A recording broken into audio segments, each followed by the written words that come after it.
This is the Brinno TLC200 Pro time-lapse video camera. Wanted to show what's in the box here. Brinno provides. I got the set that only includes the 4 GB SD card. That's already in the camera, along with the one 19mm lens I have attached and a lens cap. It comes with another lens cap if you take this particular lens off to cover both ends. I put the little screwdriver and the extra screw in this SD card container to keep from losing it, but they give you that as well for making adjustments on the manual focus.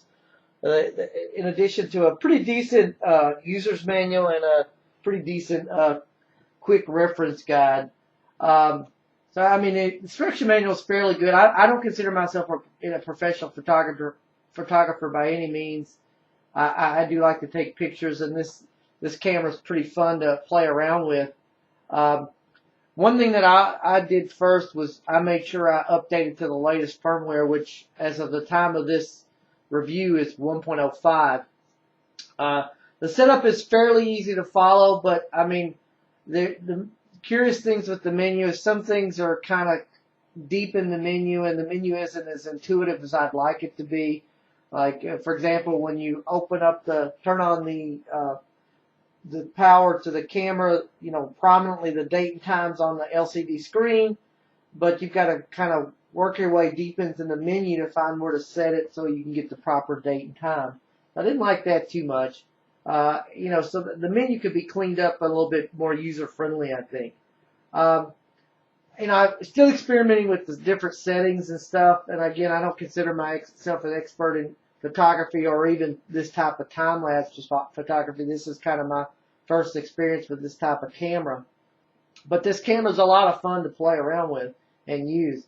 It creates pretty good high-quality images, although it's not 1080p, in both the good light and nighttime settings, and it automatically converts those to an AVI file.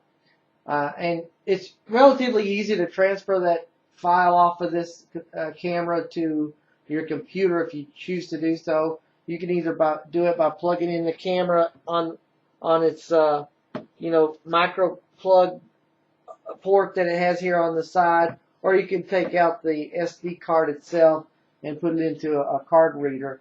Either way works. That's also how you update the firmware, is put the firmware on the SD card and load it in. The one thing I'm not real crazy about is the manual focus, at least for me being a casual photographer, is kind of a pain. I really don't like that. I really wish there was some type of an autofocus setting for us more casual users. That to me, I would like that a lot better. I'm not one to try to play around with the manual focus settings.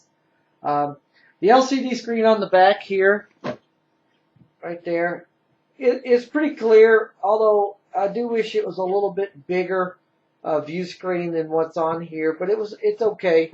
Let me bring it up a little closer. There's 2 buttons, a menu and a time button here to kind of help, and it also works as a backward and forward along with the OK, and then this is a little switch to switch it on and off.